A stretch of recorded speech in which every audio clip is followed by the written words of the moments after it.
Elden Ring is considered to be one of the most challenging games of all time. In this video I'm going to be taking this challenge to its limit and beating the base game and all of its Remembrance bosses at level 1 using melee only without any cheat strategies. So yes, I won't be using sleep pots against Godskin Duo, and yes, I'm a masochist. For those interested, here's a list of the things I won't be using on this run to make it more challenging. Fighting the tree Sentinel in Limgrave is a rite of passage for many Elden Ring players, and so it only felt right to fight him straight off the bat. Can't do Sentinel in this current state. Maybe we can try.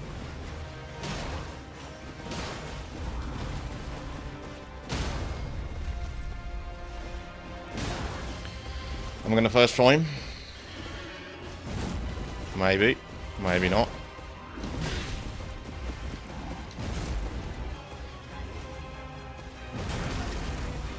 It's gonna be close.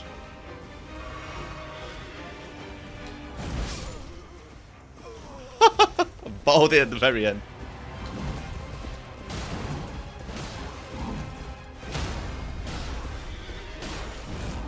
That was lucky. There you go, done. 2 tries. Nice. Not a terrible start. Our build for the first few hours of the game is going to be as Miyazaki intended. We're going to be using the club. To set myself up, I picked up the Axe Talisman from the Mistwood Ruins and the Spike Cracked Tear from the Minor Erdtree nearby, each giving a 10% and 15% increase to charge attacks respectively. I then went to Stormhill and picked up the Strength Knot Tier, which increases strength by 10 for 3 minutes. After this I killed the Scarab just before Margit for Wild Strikes, which will be important later. After equipping these, it was time to head to Margit. This is a challenging fight for new players and is probably one of the most complex first bosses in the series. At rune level 1 this fight isn't too much different for someone who's played the game before. His attacks don't one-shot you at this stage and he's relatively easy to stagger. You can make this fight even easier by learning to parry his attacks, but on this run I'll be keeping it simple. At level 1 the consequences for greed and mistiming your attacks are far worse, which I quickly learned on my first crack at Margit. Oh, I thought that would get me the stagger. Oh man, what a shame. Done. Okay, 2 tries again. After Margit, since I can't spend my runes on levels, I went to the Round Table Hold to get some armour which would help me negate damage whilst things don't outright kill me. It was then time to run straight to Godrick, where I ran into my first couple of issues. Godrick is noticeably much chunkier than Margit, so this was going to be a long shift. But this wasn't even the problem. Godrick introduced us to our first few BS moves that we'll encounter on this run. Godrick's Wind. Oh, not the Wind. I forgot about that lowest range whinge move. That's going to be the problem. That's going to be my concern on this run, like moves like that, which you can't really react to, like Noble Presence. Oh, that wind's going to really annoy me. This run showed me that I don't actually know Godrick's moveset massively intimately, so it was a good learning experience. The main thing catching me out was the wind and fire attacks and misjudging the amount of damage he does generally. Really? One-shots me. Things just outright one-shot me, man. I've got to get used to that. Ow. Thank you. Jesus.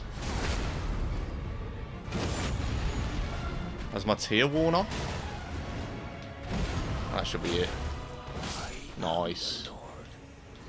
Yeah, so there's not much room for mistakes, man. When it comes to rune level 1 runs, the main thing that people often think about first are the bosses and how much more difficult they'll be. Quickly I learned that the running sections deserve the same amount of caution. Alright, alright. Me, Jesus Christ. It's got absolutely rinsed. What I am slowly realising is I'm going to need Assassin's Gambit for getting through areas because I take so much damage at the moment. Despite being mauled by basic mobs, I headed down to the Weeping Peninsula where I picked up the Great Turtle Shell for faster stamina recovery and then attempted to get the Opaline Bubble Tier. Oh! I got greedy with the heal. Oh my god. Oh, there's really no room for error. Nice. Let's grab the...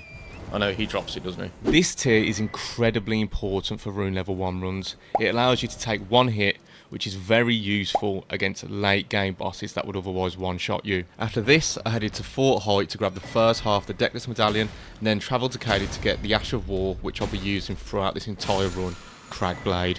This is probably my favourite Ash of War in the entire game, and it's just perfect for this run for the extra damage and stagger opportunities. Whilst I was in Caelid, I ran to Fort Froth where I grabbed the last Deckless half and got destroyed by a rat trying to collect Radagon's Soul Seal.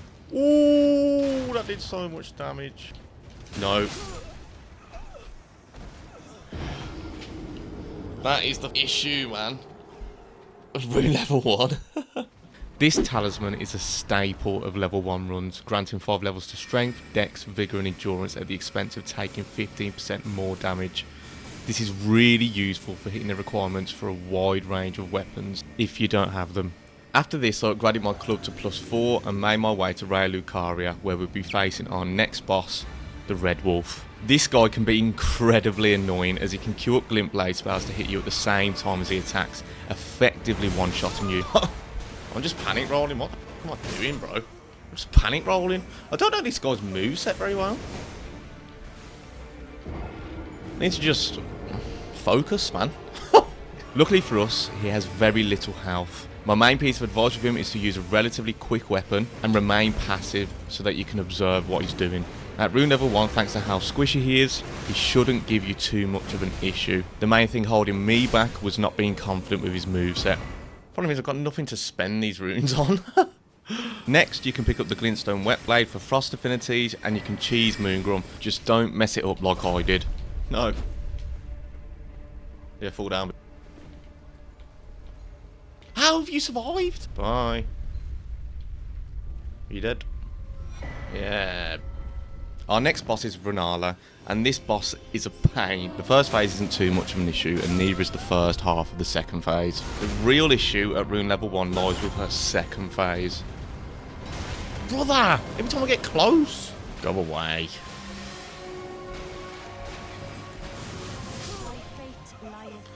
Magic just melts me. If it just comes into contact with me, I'm dead. Now, the magic in isolation isn't too huge an issue, but managing her summons on top of watching what she's doing can be a bit challenging. A lapse in concentration can mean a magic just melts you. See, I can't get near her because of that. The summoning part of this fight is just down to being patient, really. Generally, I ran away from the Wolves and Bloodhound Knight, with the Dragon and Giant summons being decent opportunity for me to attack, given that they're fairly slow. With some persistence, this fight isn't too ridiculous at level 1. It's just a bit irritating. Thank God for that. I'm so happy that's over. Right, we can move on with our lives. After this, I headed to Raya Lucaria Crystal Tunnel to collect some smithing stones and kill the Crystallion for first bow bearing. Then I collected Somber smithing stones 1 to 4 from EG before making my way through Carrion Manor to our next boss. This fight honestly isn't too bad at all. Early game scaling works in our favour quite heavily here. The main thing is not to be greedy and avoid getting caught by glint blades. If you can kill a tree sentinel at rune level 1, you can kill Loretta. Nice. Skin of my teeth. Let's go speak to Ranni. After this, I pledged allegiance to Ranni, grabbed the first Haligtree half and made my way through the ruin-strewn precipice to collect some smithing stone 3s, 4s and 5s. I then used the Dectus lift to get to Walter's Plateau and headed to the Lux ruins to get the Ritual Sword Talisman for a nice damage bonus. It was then time for our first proper skill check of this run, Draconic Tree Sentinel. For this, I'll be sticking with the club. The big problem here is that most of his attacks will one-shot me, so I can only afford to get hit once throughout this fight. As you can probably guess, I died a lot. See, he just one-shots me. Oh, God. God, God, God, God. Idiot.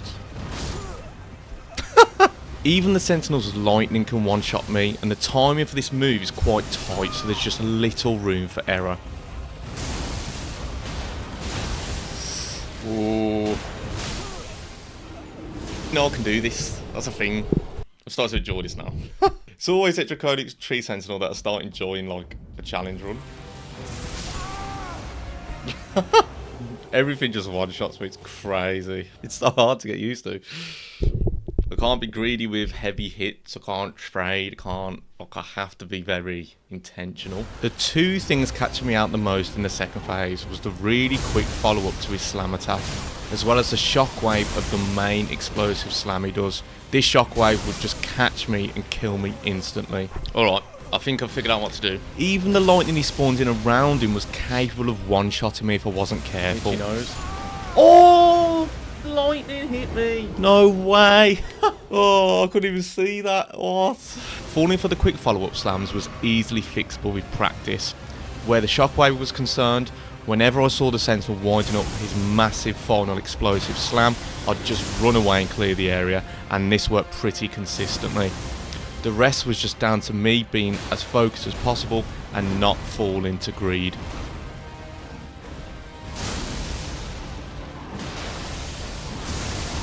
Run.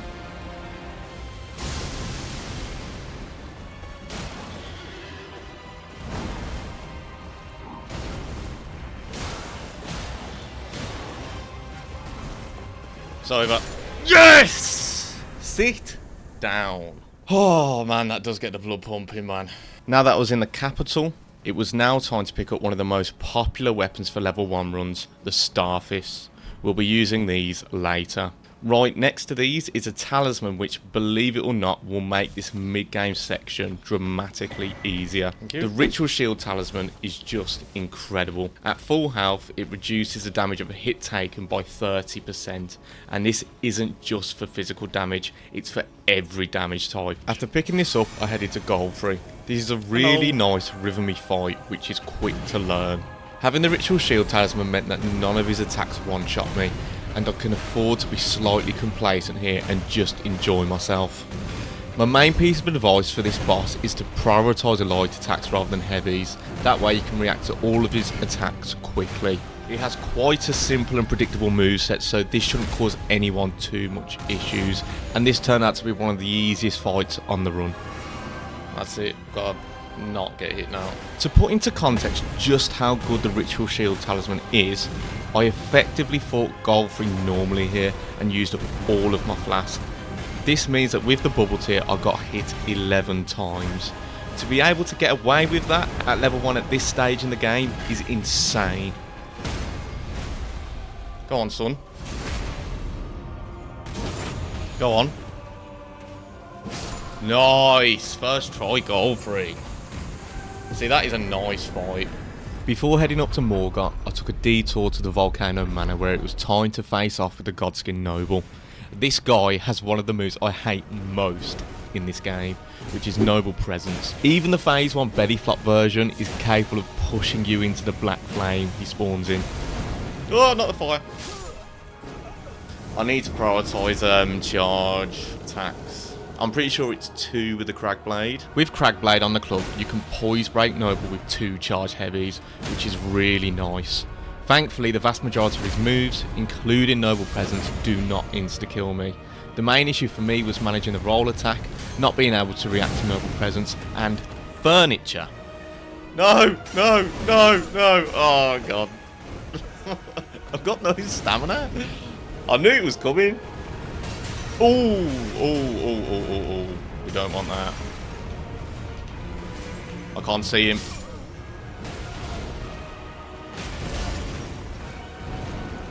No, not the roll, you... Oh, I thought he'd do slam.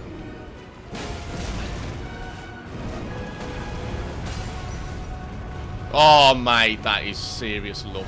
That is serious luck. That he's landed there. How have I missed? You... No way! Oh my god. Noble Presence, me. One thing I did notice whilst fighting him is that being aggressive during his transition baits him into doing a slam rather than the roll. So my advice would be to try and do that rather than dealing with the roll like I did. Oh! Nice. Do not Noble Presence me.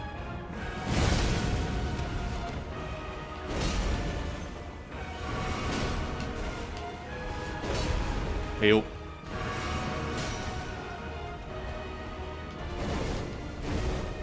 I do like that move. This might be it. This is it. Done. Nice. Sit down. After this, it was straight onto Rykard. We of course pick up the Serpent-Hunter for this fight, which is a brilliant weapon at rune level 1 for reasons I'll discuss later. This can be doubled up with the lance, but ultimately I wanted to use the L2, so I sacked this idea off quickly. Very soon into the fight I noticed a massive problem that I've actually never paid much attention to before. This magma upheaval attack he does is practically undodgeable, and it's an insta-kill. Ooh, that one-shots me. I'm dead. I don't know what to do with that move. Do I need to jump?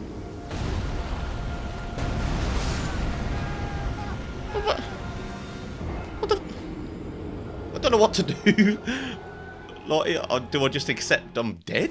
It seemed to me like he's more likely to do this when you're far away, so staying at medium distance or closer is ideal. However, there's a big flaw in this approach. The poison spit is also a nightmare and it often causes you to roll back or forward into the lava. Rolling back causes him to follow up with the undodgeable attack, and rolling forward melts you to death. So this first phase was incredibly painful. Rykard is a little bit different. The main issue here is the absolute chaos that ensues when he summons his 10 million skulls to chase you. Whilst running for your life, you have to also manage what Rykard is doing at the same time, and it's really easy to get tagged here. Running out of stamina basically means death here, and if he does take us flames, it's pretty much good night unless you're super precise. I found it was best to save the bubble tier for the second phase. The only issue was that occasionally as Rykard moves forward, his lava can clip you and remove its effects, which is really annoying. As the lava just hit me, oh you wanker. This leaves you open to being one-shot by some of his moves, so you need to constantly be aware of your positioning. As for actually beating Rykard, I quickly realised that I needed to kill him as quickly as possible, ideally before he summons his skulls in. With a Ritual Shield Talisman and some armour, you can afford to get tagged by some of his less hard-hitting attacks, allowing you to be more aggressive and get as much damage in as possible.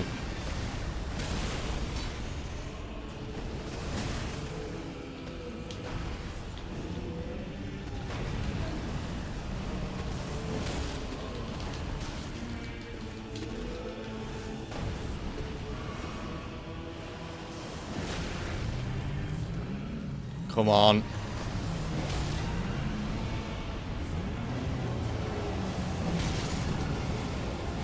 Nice. Oh my god. Oh my god. Oh my god. Thank god that's over. That was horrible. Oh, my heart is beating. 134. I took a quick break after this to collect some more smithing stones, traded with the Falling Star Beast in Celia Crystal Tunnel for its bow bearing, and grabbed another one from the sealed tunnel. Whilst I was in Altus, I grabbed some Lost Ashes of War so that I could duplicate Cragblade for my Starfish later. Now it's time for some really fun mid-game fights. Since I've been to Altus already, Radahn is unlocked, so I want to get this done early on. To open up this fight, it's nice to use Torrent to run away and make him D-lock. This will make him put his bow away and come straight to you instead. Going into this, I was really unsure about how well or badly this was going to go, but I was really pleasantly surprised. Honestly, just by hugging Radahn, you can get away with quite a lot, with a good amount of his attacks missing you entirely. This is made even better by the fact that the Ritual Shield Talisman prevents most of his attacks from being a one-shot. Mate, this is such a good first attempt, I can't lie. Not to blow my own trumpet or anything, but I thought I'd get battered. I managed to get surprisingly far here, and I just need to sort my timing out on a few second phase moves to push me over the line.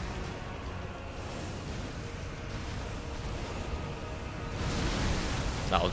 wow, I've survived... oh, that was such a good first attempt. Wow, I'm not scared anymore. One move in particular causing me a headache was this spinny gravity corkscrew attack he does. Oh! Ah, that insta-kills me.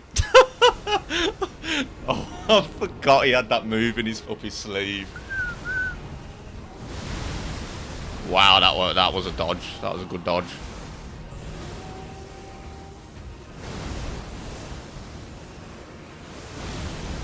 Oh my god, I survived. I may win this. No way! Oh, that was going so well. I just kept panicking whenever he did this, and I could not get the timing down at all. This was just a skill issue on my part, and I knew getting this down would win me the fight. I cannot get that second spin down. The first one's fine. Second one, I'm freaking out a little bit. I need to focus. If I get that down, we've basically won. I think I can get Frost proc on him. Yeah, man. Do not get hit by this, I swear to God. It's alright.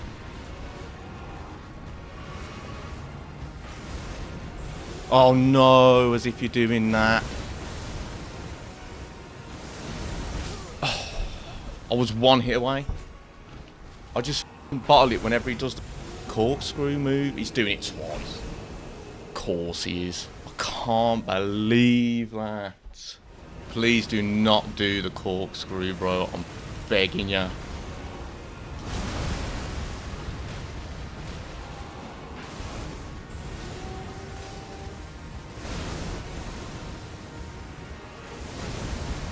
I dodged it.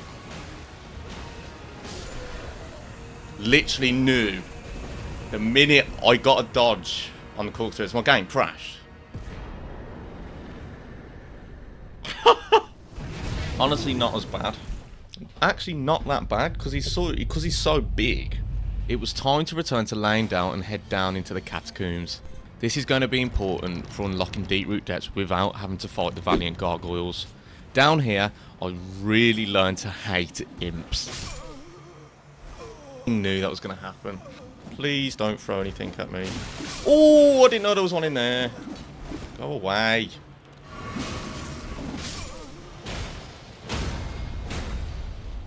Oh, I'm dead and I'm in an animation. He's really knifed me from there. For God's sake. After clearing them out, it was time to fight our next boss, Mini Mohg.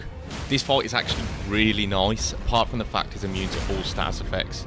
It's also a really good opportunity to get some practice in for the main fight later on. The approach here is actually really similar to the Godfrey fight. Just prioritise light attacks, hug the boss, and don't forget to dodge his little backhand swing at the end of his combos. But in general, this fight shouldn't really give you too much of an issue. Let's not be greedy now. Oh wow. Beautiful. Nicely done. Easy peasy. Rather than mustering the courage to deal with the jumping section, I decided it was time to face something potentially worse. Morgott. This is going to be the hardest boss yet, by far. Now, in a rune level 1 run, without the Ritual Shield Talisman, this is widely regarded as the baptism of fire of the run, where the true difficulty of what's ahead is realised. The main reason for this is that Morgott has a lot of really quick attacks, including his holy dagger attack. That, with the length of his weapon, means it's incredibly easy to get tagged here. What makes the Ritual Shield Talisman incredible is that it basically removes this worry entirely, and prevents getting tagged like this from being an insta-kill. He doesn't one-shot me. Ow, you don't one-shot me. This is good. The main thing for me at this point in time is just de-rusting and try not to make greedy decisions like in this first attempt. Okay, he don't one-shot me, so that is very reassuring. Ritual Shield Talisman is sick. Honestly, with this talisman, you can get away with more in this fight than I thought. If you have decent knowledge of his moveset and you can get some decent staggers in, you can get through the first phase relatively quickly.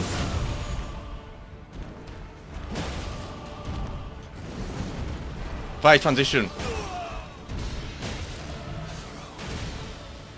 Ooh! No! I don't know how that didn't hit me, but sure. Oh, Jesus. Not bad, you know.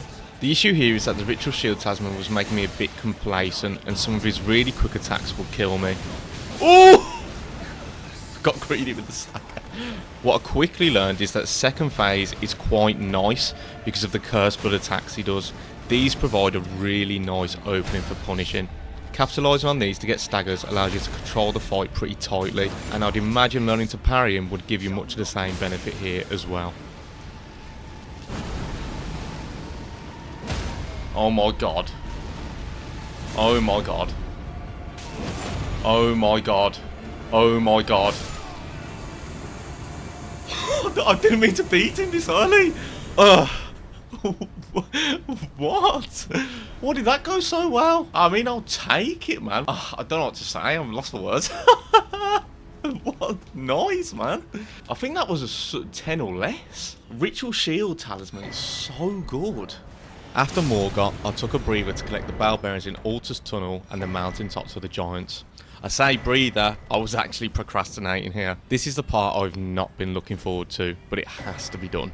It's time for the really annoying mid-game fights. This might be a controversial take, but these are some of my least favourite bosses in the game. Visually and conceptually, these fights are amazing, but in practice, fighting them kind of sucks. So these are going to be a pain at rune level 1. I reluctantly started my journey by somehow fluking my way through the Leyndell Catacombs jumping section without dying, taking the secret path to Deeproot Depths. I then used the coffin in Deeproot Depths to bobsled down to the Lake of Rot, where I made my perilous journey across. Dreadful. Oh, I'm going to die so fast as well. With the amount of flasks I had, I was able to get across to the coffin and dolphin dive my way down to Astel. The main reason I don't like this fight is the fact that it constantly teleports away, so you spend a lot of your time not fighting the boss, which is always good fun. Being at level 1 introduces a few more irritating things in this fight that become more noticeable. His double snippy bite attack comes out really quickly, and it's difficult to react to and dodge properly at close range.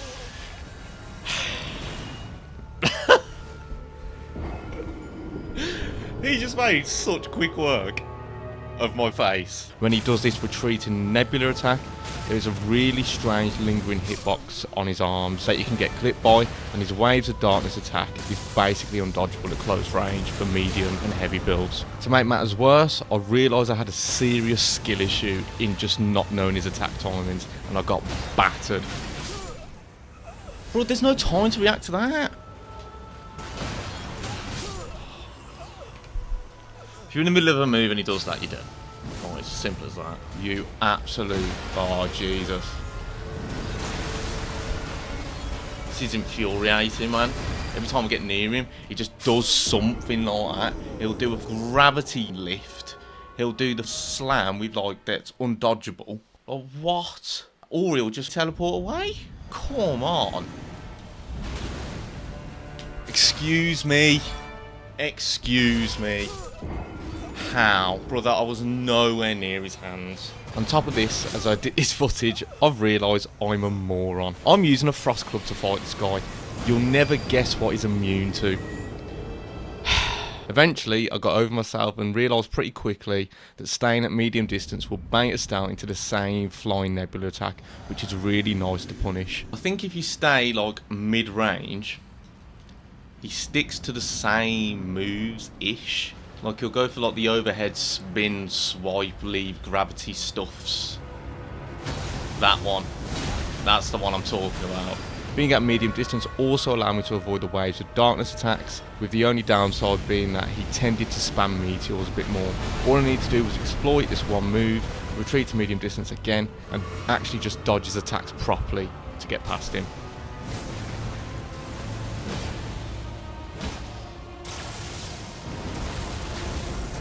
I rolled that one. Come on, son. All that'll do, actually.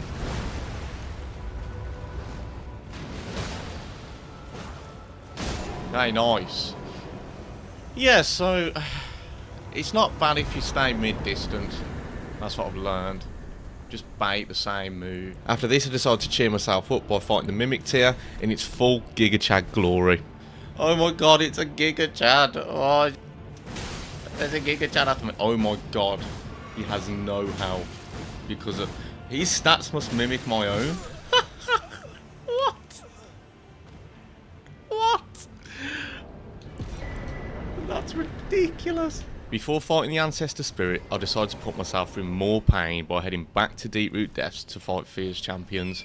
Before doing this, I killed the Omenkillers in Leyndell and Volcano Manor to get the Omen Smirk Mask and Omenkiller Cleaver. This is a great weapon with an 8 bleed, and with Wild Strikes, it's insane against NPCs. Wild Strikes, cold. Oh! Speak dirty to me. Just look at how ridiculous this is. You can basically stun lock NPCs building up frost and blood simultaneously, and the size of this thing also means you can do this at a safe distance, and it just shreds. The problematic part of Fierce Champions is the third phase. The enemies have more poise and you can get overwhelmed quickly, so I had to figure out a more strategic way of dealing with this.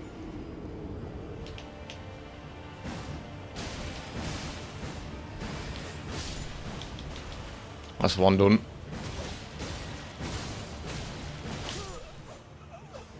Kinda depends what moves Leyndell max out and how much poise this double axe wielder has. Wow.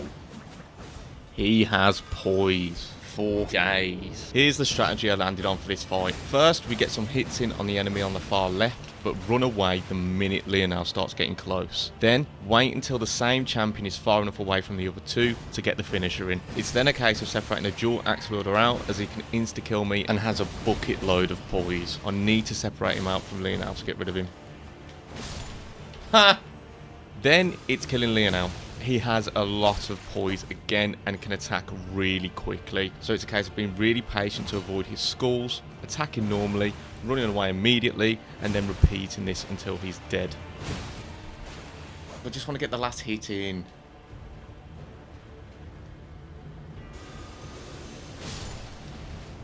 So much easier than the +0 weapons run. So much easier. Next, we have the Regal Ancestor. This fight is fine because of how weak he is.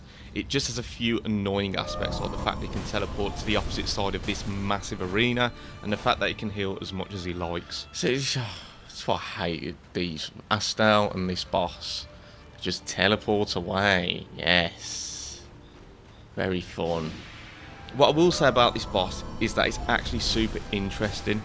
If you didn't know, when he teleports, he spawns out of another animal in the arena, taking on their moveset. It's actually really cool.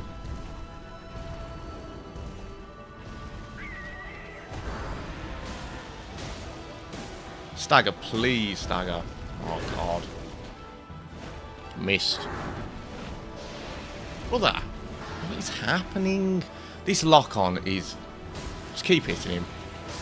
Done. It just locks onto someone you can't hit. After this, I grabbed the treasure from the Necron, picked up the inverted statue from Ranni, flipped the tower upside down, and then proceeded to lose my mind at the hands of Preceptor Miriam. I forgot to drink my flask. I'm so stupid. Oh, I don't want to do that. For God's sake.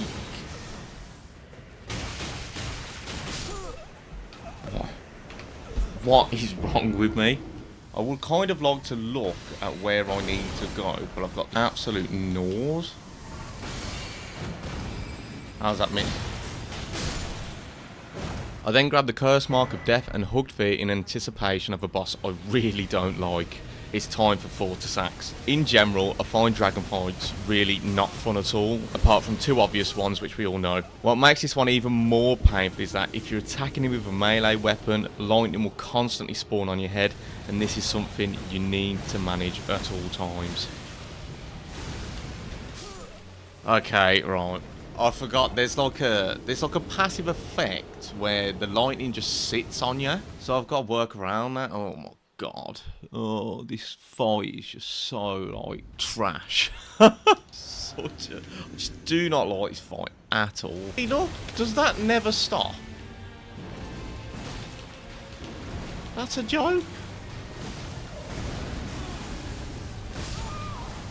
I hate how the lightning just sit. You're constantly being tracked by lightning. That's a joke. Doing this fight at room level 1 actually made me realise how this mechanic actually works. The lightning spawns on top of you when you're directly underneath him, so I had to try my best to stay in front of him, attacking his head. This isn't great though, as you don't get a lot of chances to actually do this, so I decided to accept that I'd need to also attack his hands and occasionally get tracked. Here are my main pieces of advice. Stay in front of Fortissax so you can see what he's actually doing.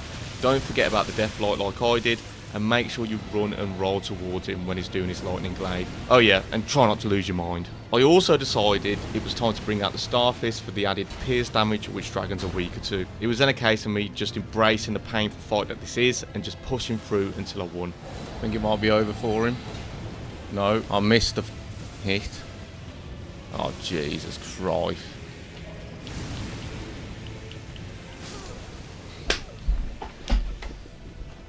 I can't believe I've just done that. I missed his foot and threw the whole thing. We'll give it one more shot, but that is it. That is absolutely it. Where we're drawing the line.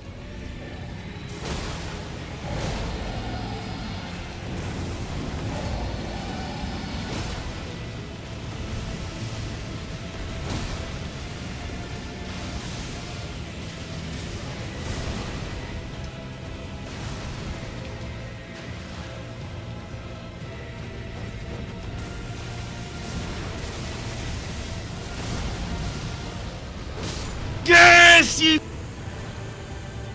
Last attempt at a day and he's done. That was irritating. That was the most annoying boss so far. The next day, I took a detour to kill Commander O'Neill for the Dexterity Talisman, grabbed the Strength Talisman, and attempted to get the Opening Hard Tier.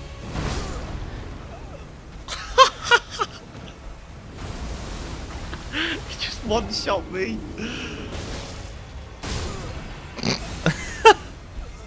Okay, we can't take any chances with that. Nice. This is where the run starts to get incredibly challenging. Up to this point, I've been leaning heavily on the Ritual Shield Talisman, which has stopped a lot of moves from being able to one-shot me. Fire Giant immediately puts a stop to this. Every single one of his attacks is a one-shot. Even the shockwaves from indirect hits kill me. Oh! So where does this leave me? What this means is I have to beat him by getting hit a maximum of once, with the bubble tier allowing me to take this hit. This is a long fight though, and the tier could easily run out before this, so I may even have to do this hitless. My strategy for the first phase became as follows. Obviously I took the Ritual Shield Talisman off and swapped this out for the Blue Dancer Charm that I collected earlier in this run. To get even lighter, I'll be using the Starfist and would also later throw in Radagon Soul Seal. The first phase is relatively straightforward. It's easiest to do most of this fight on foot using Torrent to close distance only. Okay. Second phase is where things get a lot more complicated. There are lots of things that need to be considered here. First of all, don't do this. Oh no. Oh no, that was not good. That was quite bad. Why did I get off Torrent? I'm so stupid. Here's the main points of my strategy here. Whenever he summons these orbs, we're going to use Torrent to trigger them as soon as possible. At all times, we're going to position in front of him to bait him into this lunging attack, which gives a really good punish window. When he starts pretending to be a volcano, just clear the area and wait. When you're running away from him, be mindful of your surroundings, because it's surprisingly easy to get caught on rocks and die. Don't get... I can't believe that! When you're punishing his swipe attack, he'll mostly just roll over you and not hit you, but your positioning is still really important. I found that if you get too close to his feet, the roll can catch you and will kill you if your tears run out. Oh. Can't believe it! Oh. I learned a key lesson from this. I'd get the most benefit by drinking my physic at the start of the second phase. I'd rather tank a hit here than during the easier first phase. Now, here's the move you've probably been waiting for me to mention, the Fire Breath. I knew going into this how hated this move is by challenge runners, but I wasn't prepared for how infuriating this would be. Again! You're doing that again! Why the hell does he keep doing that? That's such a stupid move. The fire bends round. He did that 3 times. I mean, I'd heard that the way it works is BS, but that was crazy. Oh, you're doing... why? Oh, it's so... Why does he keep pulling that move out? This move is just ridiculous, and I genuinely don't think there's a way to dodge it 100% of the time. I went through a period where he just would not stop doing this move, and I'm not kidding, he'd do it 3 to 4 times on some attempts. I think it must have something to do with my positioning relative to him triggering this move, but I genuinely didn't understand for sure what was causing it. I hate that move. That move is so ridiculous. Just to show you how ridiculous and unpredictable this move is, just look at the path of this fire. Sorry, absolutely not.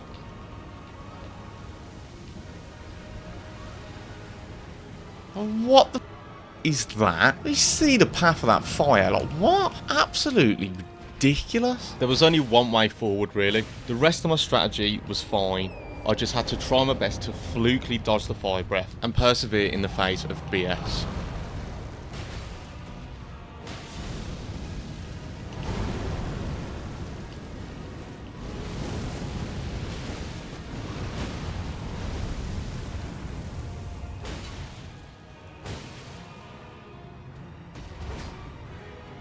Oh, I should have went for it, to be honest.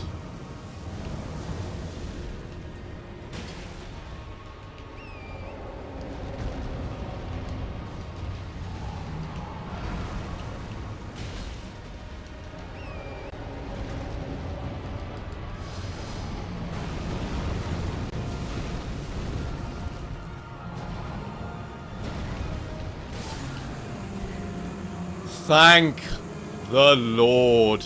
Jesus Christ. That is over. That was painful. I think I did that hitless as well. I am so happy that is done. Stupid fight. I knew the pain was only just beginning as I headed into the end game. Next was Godskin Duo, and I'll be doing this without using Sleep Pot, so I was expecting to be here for a long time. First, I wanted to establish whether their attacks one-shot me. The results were pleasantly surprising. Well, it doesn't one-shot me. Okay, this is immediately not as bad. I can tank a flame. Okay, fair enough. That doesn't one-shot me. Oh my god, that's incredible. Oh, I'm in trouble here. Wow, this is not going to be as bad as I thought. Ritual Shield Talisman. He's so good. Is that with the Opaline Heart?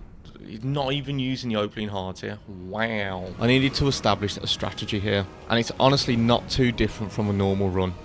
Obviously, we'll be using these columns to separate them out, but noticed quickly that Noble was the bigger threat and giving me a lot of trouble whenever I went for Apostle, so I decided that would be best if I killed him first. I also realised that I need to keep both these guys on screen at all times. If I lost sight of one of them, they just pick me off whilst I'm attacking the other.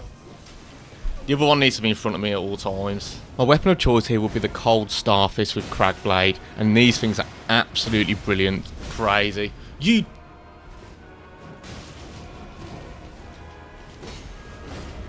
That was a mess. Prioritising staggers would allow me to control the fight, especially when it's a 1v1. As with a normal run, we want to ideally stagger the remaining Godskin out of getting the summon off. I also noticed something really key here. During Noble's transition, if you're really aggressive, he tends to go for the slam rather than the roll, which is absolutely huge.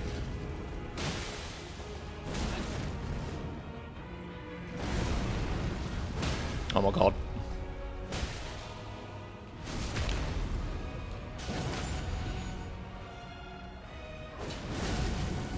At least that don't one-shot me.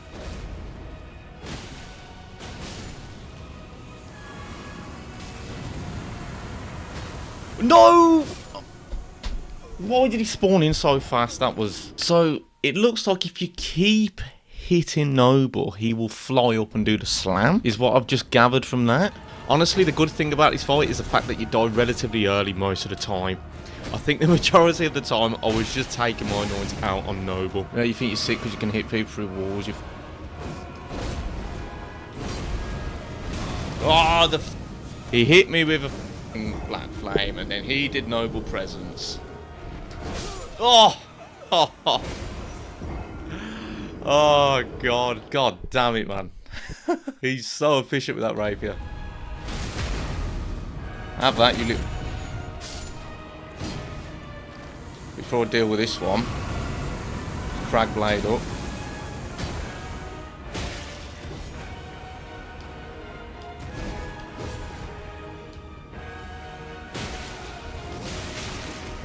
Oh, that was close. Yep. Oh, I think he's summoned him back. Didn't go how I wanted it to, but not terrible. I don't know, I think we can work with this. Oh. Oh!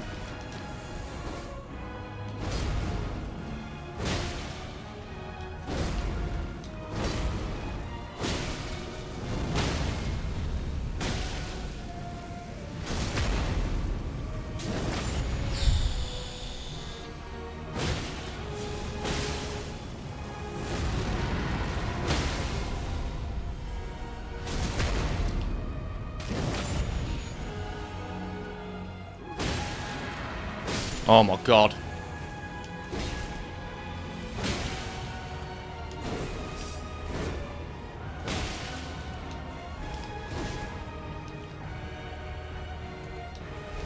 Oh.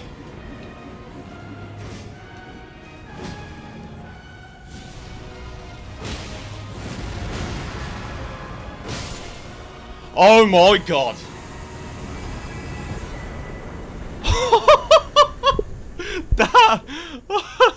That was so much quicker than I thought it would be. Nice, man. No cheese needed. How did I beat them faster than Fire Giant? What the hell?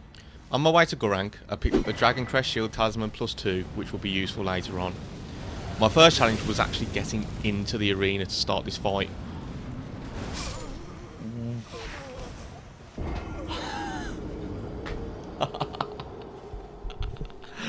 Ah, yes. Thank you, Dark Souls. When I eventually made it in, I made a few embarrassing mistakes. It was just so stupid. Oh, so stupid. My main priority here was establishing a way to consistently get past the first phase. Some attacks with the Ritual Shield Talisman don't outright one-shot me, so this is a good start. I can tank that.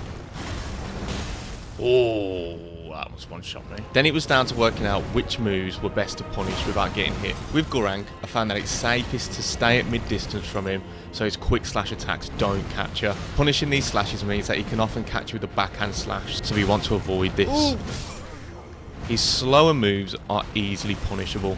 The best attacks to consistently punish are the Stone of Gorank, Gorank's Beast Claw, and the Blade Drag. The Blade Drag is by far the best window, and you can squeeze a charge heavy in here. The issue I was finding at the moment is that with the club, I often whiffed him trying to punish this move. After testing a few different weapons, I found that the best weapon to fight him with was the Omenkiller Cleaver, as the length on it meant that I didn't miss him at all. The two status effects building up on him were also really nice. Oh, so nice.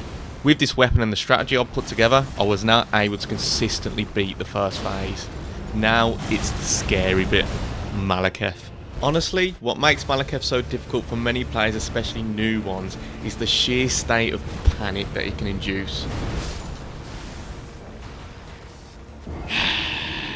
Because he's so fast and acrobatic, paired with dealing a huge amount of damage, it's really easy to panic and forget how to fight. Ooh! Being at rune level 1, the same thing happened, and I felt like a brand new player. Stop panicking! Oh my god. Why are you panicking? You fought this guy so many times. Stop being f***ing afraid. I needed to get over this quickly.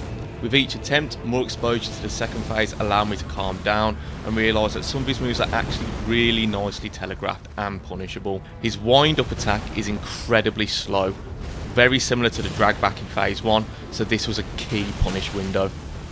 There were two moves causing me the most trouble. One of them is the one we all know, Destined Death. I'd often get clipped by the very edge of this attack, so this was one I needed to get used to with practice. The other one was the Pillar Jump, and I was finding it really difficult to react to this move on time. What?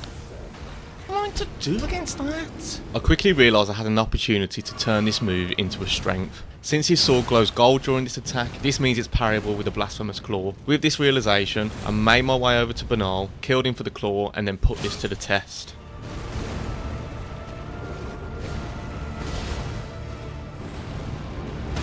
Oh! Yes. This was my first time using the claw, and I have to say it's so satisfying, and it's surprisingly straightforward to use against this particular attack. The punish window you get after successfully parrying is just ridiculous, and I think you can get at least 2 charge heavies in here if you do it properly. With more confidence over the rest of the moveset now, and the ability to parry the pillar jump, I knew it was just down to persistence now.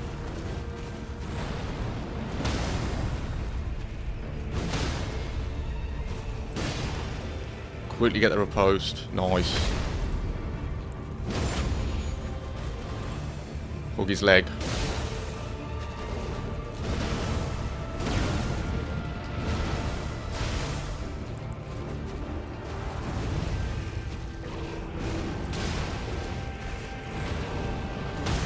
Oh my god. Oh, I've missed.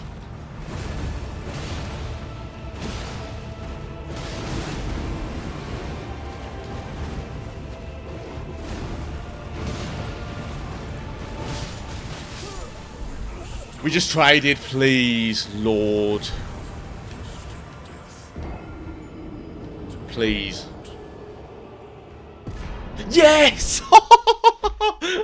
Oh my god, we traded on the tested death. Oh, I get the cutscene. That's so stupid. Yep. Mate, if that dialogue was like a second longer, that wouldn't have counted. I'm lucky he did the same parryable move twice. Only reason I beat him there was good RNG. That is the most ridiculous Malekith kill I've ever got. Oh, you know, I've just realised. Gideon. Before heading to Gideon though, it was time to fight Placidusax. Again, I need to work out what weapon would serve me best against him. The first phase is a bit of a slog, with the main threat here being his backwards 5-rep attack. Here's our tactic for Placi. At the very beginning, we run behind him and attack his tail, so that he eventually spins around. We then stay in front of him to bait him into his best punishable move, the claw 5-rep combo. If you're far enough from him when he starts doing this, you can just tuck yourself into his leg and get some charge attacks in, with the fire completely missing. We then run behind to his tail again, rinse and repeat. This is pretty much our main strategy for this fight. By punishing this move, you'll often get a stagger. What I realised really late into fighting Placi is that you're better off not taking the riposte and just repeatedly attacking his head instead. I was noticing an issue with my build in second phase. The Omenkiller simply wasn't fast enough to hit Placidusax between teleports, so I ended up opting for the Starfist again, and these are so much nicer to use. Other than attacking Placi between these teleports, our tactic remains the same as phase 1 and is still incredibly effective here. The issue holding me back was a lack of confidence in dealing with the lasers. Okay, so one on the right I need to watch for. Oh, no! Oh, I completely forgot he rains down lightning. Holy shit, that was so close. I am saving this physic until second phase. I eventually decided it would be best for me to save my physic and bubble tier for phase 2, just in case I take a hit from these lasers. That was pure fluke. I couldn't see him, but I could hear him.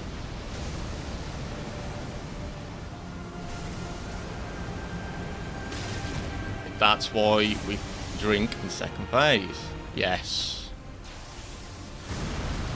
That's what we want.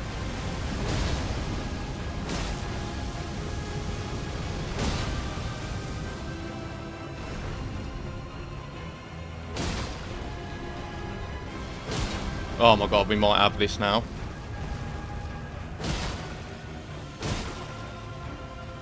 Done. Woo! Thank God. One hit taker. That is why you drink the flask in second phase. Before we can move on to the more fun stuff, we need to deal with Gideon. My first idea was to try the Wild Strike strategy, and I think it's fair to say that it didn't work very well at all.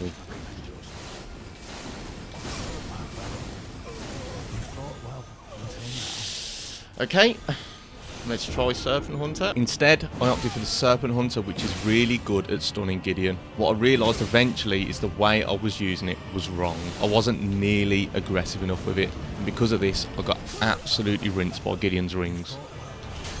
Oh, it's so annoying. Wow, what a great attempt. Oh, those rings. Those rings are so annoying. Those rings are infuriating. Instead, what you want to do is not give Gideon a chance to breathe. After each light attack, chase him down as he tries to move back, repeating this over and over. To make this strategy even better, you can push Gideon towards one of the walls and trap him in place. The main thing you'll need to worry about are these glint blade spells, but after dodging these, you can more than likely carry on with the same strategy. It's then just a matter of persistence.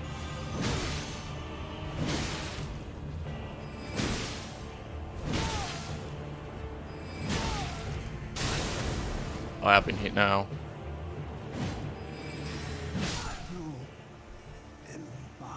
Thank God. Next is one of the nicest fights in this game, Godfrey. For this fight, I'll be going back to the club for no real reason other than I felt like it. Phase 1 is extremely similar to the Golden Shade version, and so the same strategy applies. By using the Ritual Shield, Dragon Crest Shield and Opaline Hard Tier, not many of his attacks are one-shots, so you can play relatively normally. The only real difference is of this massive Fissure attack, which is really easy to recognise and get clear of, and his Regal Roar, which is actually a really nice punish window. Other than that, if you can get past Godfrey, phase 1 of this fight isn't going to be a huge issue for you. With the second phase, like a first time run, the main obstacle is the psychological aspect of this fight. What I mean by this is it's really easy to panic knowing that a grab can end the entire attempt.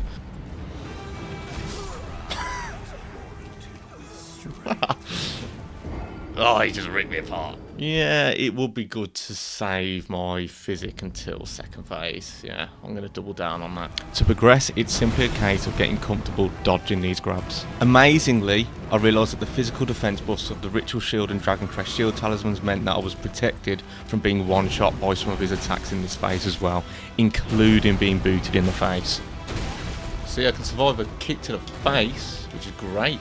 In retrospect, this fight at rune level 1 isn't really that different to fighting Godfrey on a normal run, especially a first time run, as chances are a grab is going to outright kill you anyway. A good piece of advice would be to save your physic until phase 2 so that the bubble tier can allow you to survive one grab attack.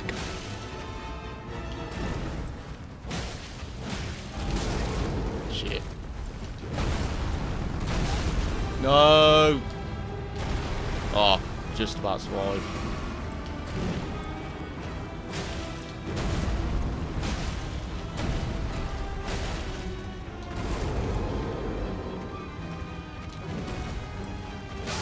Nice.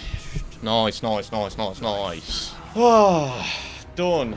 Easy peasy, lemon squeezy. Can Radagon be frosted? I can't remember. I feel like it can be. So I'll stick with the club. It's now time for Radagon. This is a fight I really enjoyed doing, and I was looking forward to learning this at level 1. I didn't get far into the fight before I realised I had a few issues here. Oh, that's going to be a problem. That is, I forgot about that. Teleport's going to be an issue. Yep. That kills me instantly. That is not good. Cut off. I'm so... Oh, God. Oh, you're such a... Don't even... Teleporting was so annoying.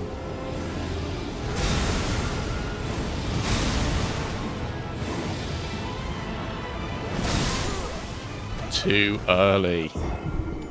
First and foremost, I replaced the club with a starfish so I could be faster in this fight. These things rip Radagon apart. Here are the main things I learned from this fight. When he does his mini transition at half health, I found that I couldn't roll the stamp AoE consistently and realised that this is easily fixable by just jumping instead. This is nice because you can use this to do a jump and attack as well. The Starfists are so effective that he doesn't even get a chance to do any incantations, solving this issue entirely. Instead, he does his Elden Ring attack. The first 2 slams you can dodge normally, but I found the only way to consistently dodge the third slam is to hug him, run around him as he moves to make sure you're adjacent to him, and then roll past him as he hits the ground. This might be the one.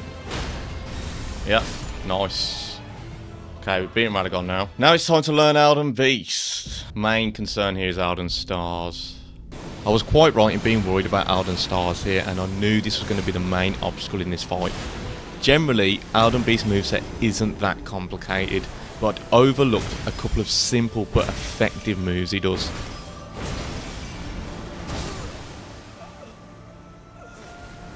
I need to learn this guy's moveset again because some of this shit I'm not recognising. I know the slow stuff's pretty easy.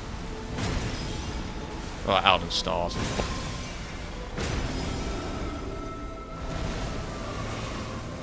No. Elden Stars got me, I was about to win! The little slam he likes to do was catching me out a lot. What I noticed is that he really cleverly pairs this with Elden Stars, and whenever I tried to punish it, he would do the slam as I prepared myself to run away. No! You... That moves so fast, that little slam he does. But Elden Stars is such a problem. No! Oh, missed. Can't believe it. Oh, he slammed me! He slammed me before I could even get out of there.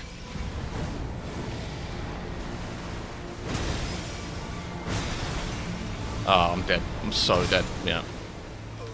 I need to basically run as soon as I see Elden Stars. Because I think he knows I'm going to run, and that's why he does the slam.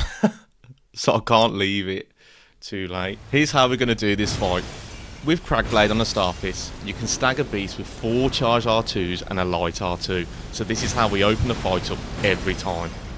Instead of taking the crit straight away, we can squeeze in 3 charge heavies first and squeeze in another after taking the crit. Stamina, nice.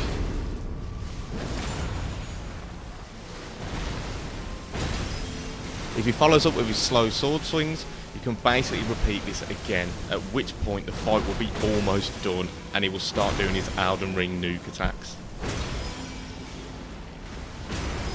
Oh mate, so good.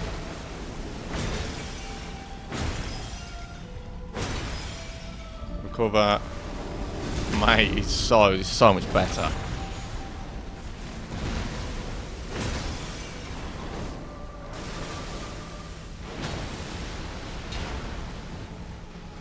Nice.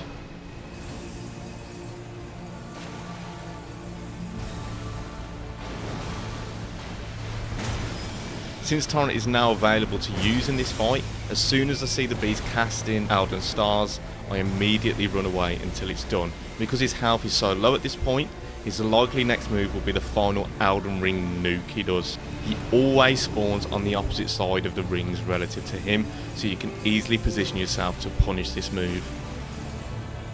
No! I got away with it. Holy... that was poor.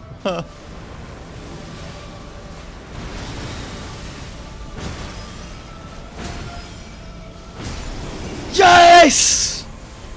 Have that! Elden Beast. Q. And your Elden Stars.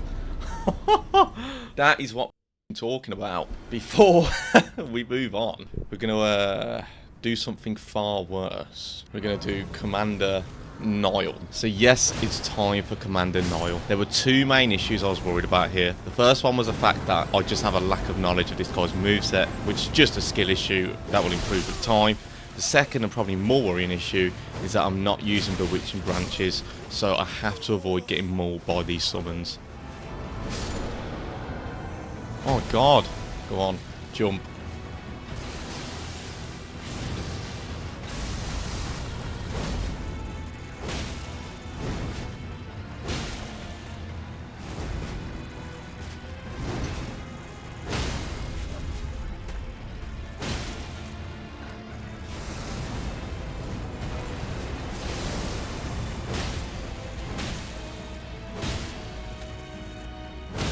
Is he alright? What? The hell was that? He just sort of stopped. Was he meant to do that?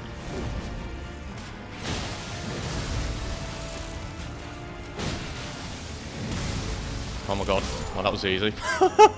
What? That went a lot easier than I thought. Never mind. Alright, Niall's dead. It was just the summons holding me up. That's really it. In the Snowfields, I killed Anastasia for the Sombre Ancient Dragonstone and collected the standard one above Theodorix. I then completed the Ordina puzzle, ready for later. You can have that, you can get slammed. Yeah.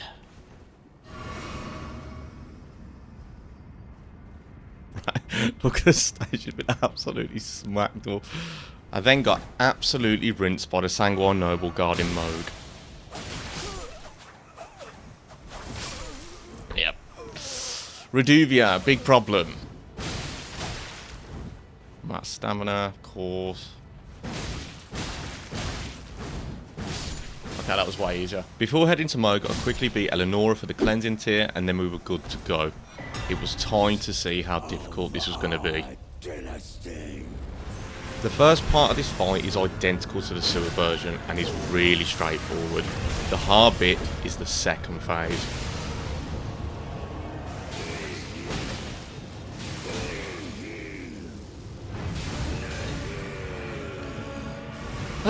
Right, let's see how bad this is. This is like a nice fight, so I'm hoping it's not going to be horrendous. Jesus, I need to get closer to him for sure.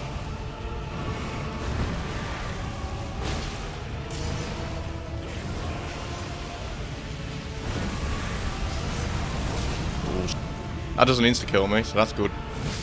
Okay. Alright, not bad.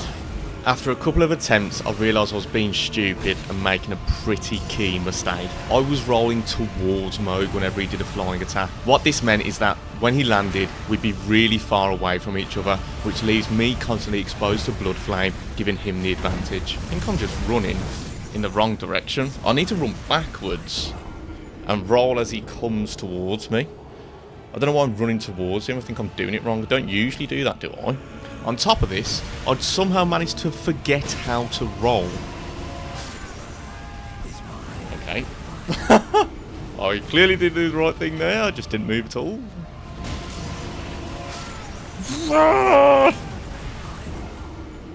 I'm not moving fast enough out of the way. It's because I'm trying so hard to go for a stagger that I'm just not reacting on time to that. Instead, rolling backwards means that you should be right next to him when he lands, avoiding the blood flame entirely and allowing you to fight him pretty much in the same way as phase 1. With this really simple change, the fight suddenly became much easier. Very nice.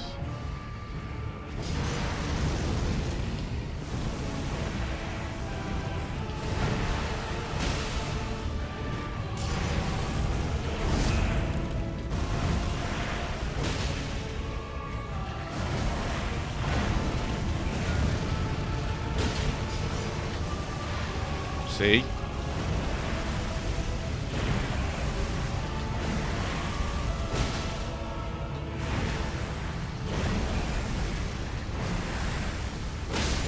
Oh my god. Done. That's Mohg done. Yeah, like I say, nice fight. Yeah, so that second phase I just need to roll backwards, not forwards. That's what I was doing wrong. Now, before we get to the boss we've all been waiting for, we need to deal with Loretta. This fight isn't too bad, and the Ritual Shield Talisman means that you don't get one-shot by absolutely everything, which is nice. The main things to be conscious of is not getting too greedy for staggers, being patient when she decides to spam magic, and staying close to her, but managing her glint blades at the same time.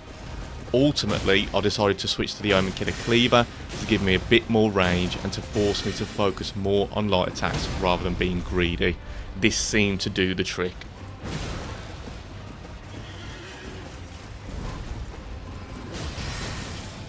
That should have really killed me.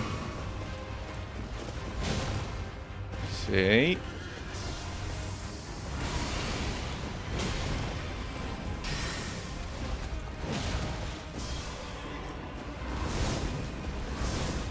Whoa. Please, Lord.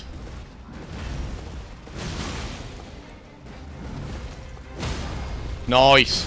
Oh, thank God. Oh, thank the Lord. Next, I need to get through the Brace of the Haligtree, where I experienced a few hiccups. Okay, they've got really bad aim, apparently. Okay. He doesn't. After getting past the crossbows, I needed to pick up something that would be really important. The Dragon Crest Great Shield Talisman. At least I managed to open the chest. I was hoping this would allow me to get clipped by the odd Malenia attack without dying instantly. Ah, Jesus Christ. Oh my God. Oh my God. Oh, I'm so scared. I am so scared. I'm so scared. God. Yeah. I just know what's ahead. Oh, God. How light do I get? Oh, we could do it naked, man. We could do it naked. Oh, Christ. Oh, God, I'm not looking... I am looking forward to it, but I'm not looking forward to it. Oh, Jesus. I have to play really passively, I think. Oh, man. I'm so scared. I'm so scared. So this is it. This is what this entire run has been building up to and what every Rune Level 1 runner dreads. Malenia. This is going to be the ultimate test and will likely be one of the hardest things I'd ever done as a Souls player. I knew this would take hours and hours of practice, and to make things even harder, I'm not going to be parrying or using any ranged attacks. For this fight, my plan is to use a Serpent-Hunter and build from there. My first couple of priorities were as follows. I needed to figure out how far this Serpent-Hunter can actually reach and what my positioning should be relative to Malenia. Rather quickly, I established that I need to be mid-distance from her, just a bit further away than her sword is capable of reaching. It was then a case of understanding the moveset more intimately. What move should I be dodging? What move should I be punishing? And should I be punishing them with a light or a heavy attack? See, that can be punished. After a couple of attempts and just observing a moveset, these were the main points of my strategy for phase 1. Yep. Oh, at least I'm taking my armour off. First of all, I took off my armour for this fight to allow for a light roll. This was going to be important for reasons I'll explain a bit later. I also found that with the Ritual Shield Talisman and Dragon Crest Great Shield Talisman, I could survive one slash from Malenia with no opening bubble tier or hard tier. Only the faster slashes are survivable, but heavy attacks are not. This takes some pressure off, meaning that a slight mistake is not an attempt ender, which is huge. Since the Serpent-Hunter has a strength scaling of A, the Starscourge Heirloom provides me with a bigger damage increase than the Blue Dancer Charm, so I'll be using this instead. I also started making use of the Strength Not Crystal tier. Now for her phase 1 attacks. One of the main attacks she's going to be doing a lot, and even in phase 2, are her rapid prosthesis slices. There's a sound cue and a spark whenever she does this. To dodge it, we roll at about 11 o'clock and walk slightly backwards. There are 2 variations of this move, one where the final sweep is quick and another where it is delayed. We only punish the delayed one, and if our positioning's on point, we can perform a charge heavy on a kneecap. Now for the move everyone's waiting for me to talk about, Waterfowl Dance. As you know, this move is an absolute nightmare. Oh God, it's like when you see a jump up, you just forget everything. Like it's just a pure moment of panic, and I need to get over that. The good news is that if I'm far enough away from Malenia with a light roll, I can just roll backwards away from the first flurry and then roll through and out of the next 2. I mean, I just light rolled that. There is a bit of nuance to this though, because if I roll too far away, the next couple of flurries will kill me because my positioning will be wrong. Oh, for fuck's sake. I keep going too far away now, because when I go too far away, I end up caught in the last flurry. So even though this is quite an easy fix, it's not perfect, and it does require precision and not being greedy with rolls. I also couldn't guarantee I'd be far enough away from Malenia for Waterfowl Dance. Yes, I could judge most of the time when she'd do it and just roll away, but it wasn't enough. If I'm in the middle of punishing Malenia, especially with a heavy attack, she will just do Waterfowl point blank and kill me.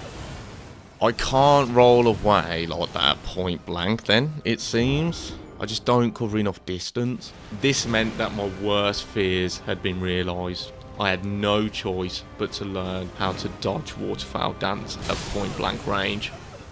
I had to do some research here, watching how some of the best players on YouTube deal with this attack. And the way most people do it is by circling Malenia, redirecting the first flurry and rolling in the opposite direction. I sort of did it there. If I can remove the psychological aspect of myself when she does it and remember to lock off, after hours and hours of practice, I was finally starting to get it. Oh my god. Oh my god, I did it! Oh my god. I just dodged it. Oh, it's so done for you, bro. It's so done. Oh my god. That's crazy. That is crazy. Mate. As if I've just done that. That's crazy. Whoop. Ah. No way. No way. Unbelievable. That's big. Oh my god. Okay, how many times we've died? We've managed to dodge Waterfowl point blank. If that does not speak progression as a player, I don't know what does. One thing I did notice was that I was having trouble locking back onto Malenia after dodging the first flurry. Oh my god. Fuck. I couldn't lock back on time, but that was really nice. This was easily fixable though by turning my camera sensitivity all the way up to max. What's really nice as well is that my dodges don't have to be 100% perfect, and I can afford to take one hit from Waterfowl without dying. Oh my god. I can dodge it point blank. That is just insane that I can do that now. It's not perfect, but it doesn't have to be. It doesn't have to be perfect. With this move sorted, I was able to take everything I'd learned so far to consistently make it past phase 1.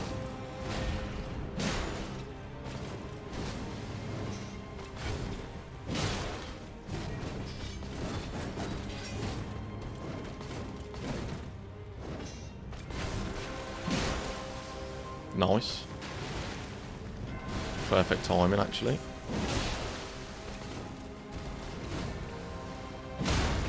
Nice. She will do Waterfowl, I'm pretty sure.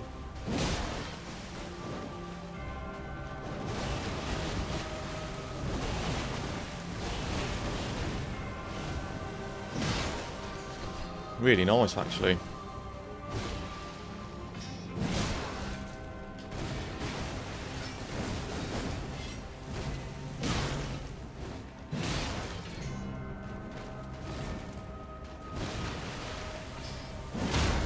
Mate.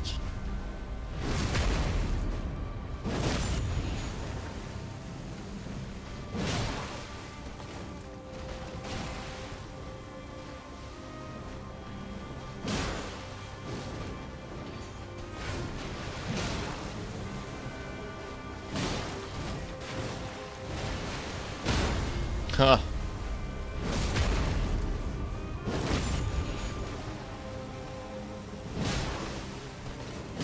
Oh, that was so clean. What the that was so clean. Now it was time to figure out how to deal with phase 2. By this point, I'd already reached phase 2 a couple of times, and it didn't really go well at all. Have this!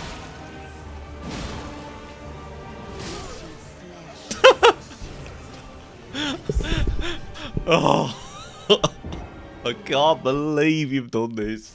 I needed to change my approach to this fight slightly in the second phase. Since she always opens with Scarlet Ionia, this is a nice chance to get in a free hit, and the attack itself is really easy to avoid. The main issue which threw me off is that she can follow up the majority of her attacks with a Scarlet Explosion, so sometimes I get caught trying to punish a move that I'd usually be able to in phase 1. Oh! Oh! I didn't think that would hit me. Oh no. You're kidding me. Oh. And it's instant Scarlet Rot. I also got tricked a couple of times into expecting the Scarlet Explosion, but sometimes she can do a jump followed by a slash into her prosthesis slices instead. I wasn't expecting that, so what I thought would have happened there, she would have jumped up, hit the floor, there would have been Scarlet Rot there. So that's my bad, I just don't know the second phase moveset that well. What this basically meant is that I had to wait for the Scarlet Explosion follow-up before punishing any moves that were in phase 1, which took some adjusting to. It's also worth noting that phase 2 introduces a new second kick, which you're able to punish. The counterclockwise kick from phase 1 is too quick to punish, but the clockwise phase 2 kick has a recovery window where you can get a light R1 in. It was really hard for me to tell these apart at first, but with practice I did eventually get used to it. Now for probably the most problematic move introduced by phase 2, the Phantom Clones. This caught me out a few times. How have I just fluked that? Oh my god. Whoa, whoa, whoa, whoa, whoa, whoa, whoa, chill. This is another one of those moves where you need to try not to your pants. You gotta lock in so hard when she does that. What I eventually realised, to my astonishment, is that if I'm far enough away from Malenia when she starts this, it's so easy to avoid with a light roll. All you need to do is keep rolling backwards. That's it.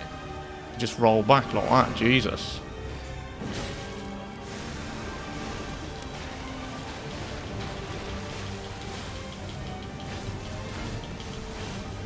Holy shit, you can just roll all the way back and you just don't even need to do anything, bro. Crazy. Well, that makes things easier, doesn't it? If she does it when I'm really close to her, I'll have no choice but to dodge this move properly. Oh, no, no. I was too close. I think with practice, this move isn't too bad to learn, and you have a decent amount of time to react to each clone. It's definitely nowhere near as problematic as Waterfowl, in my opinion. Malenia is so much more aggressive in phase 2, and it means that there's almost no room for error compared to phase 1. And this is what was ultimately killing me the most. Oh my god, why did I heal? So stupid. Why did I heal there? I had to be patient and punish the correct attacks and be extremely careful when choosing to heal. Any mistiming or greed would mean death, so I had to play a lot more passively. I deserve that. I really deserve that.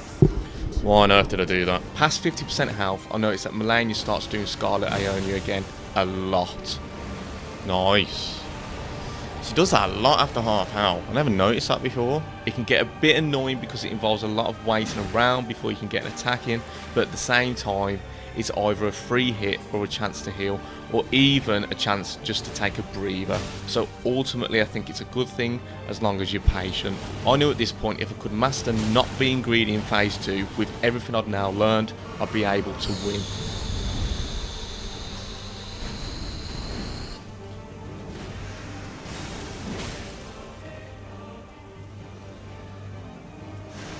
Again!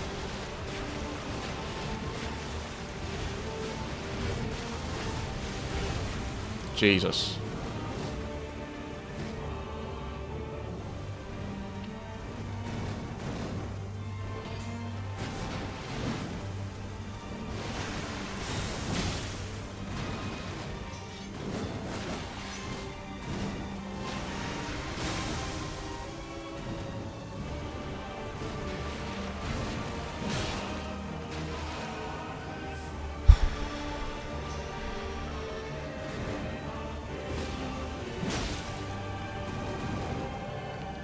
Safe to say this is the best attempt so far.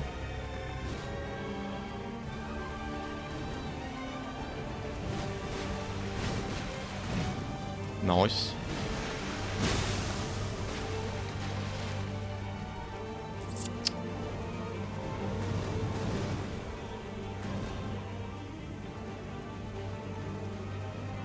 Keep the distance. Yeah. Jesus Christ, man. She's loving that at the moment.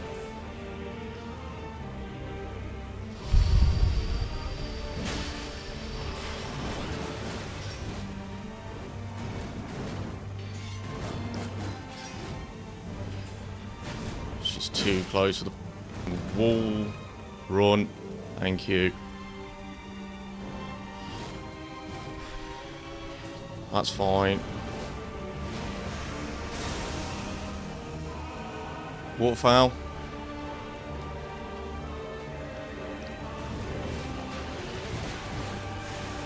Okay, that's fine as well. Wall, wall, wall, holy. Oh my god, that was sketchy. Wow, that was sketchy. That was so sketchy.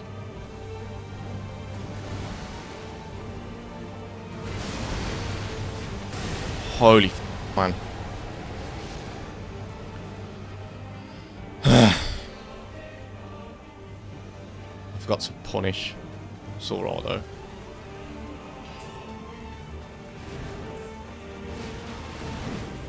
I'll take it.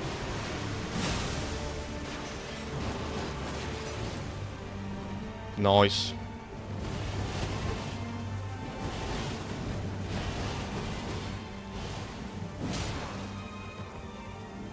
Yes! Oh my god! Oh my god! Oh my god! Oh my god! Oh my god! Holy s***, man. Holy s***. Dear Mikala. Dearest Mikala. My brother. I'm sorry. Holy man. I finally met my match. Oh, 5 hits taken. Holy man. Hell.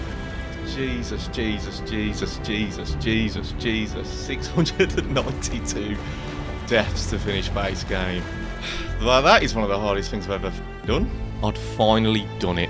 If you had told me as a first-time Souls player struggling with the Abyss Watchers in Dark Souls 3 that I'd ever progress to a point where I'd be able to beat one of these games at level 1, I simply just wouldn't believe you. This run is one of the most challenging things I've ever done, but at the same time, one of the most enjoyable and rewarding. Being able to progress as a player in these kinds of games and persevere in the face of mountainous difficulty is one of the things amongst many which makes these games great, and is the reason why I will probably never ever stop playing them. If you're still here, thanks so much for watching, and if you want to see future challenge runs, be sure to subscribe to the channel and follow me on Twitch, where you can see these playthroughs unfold live.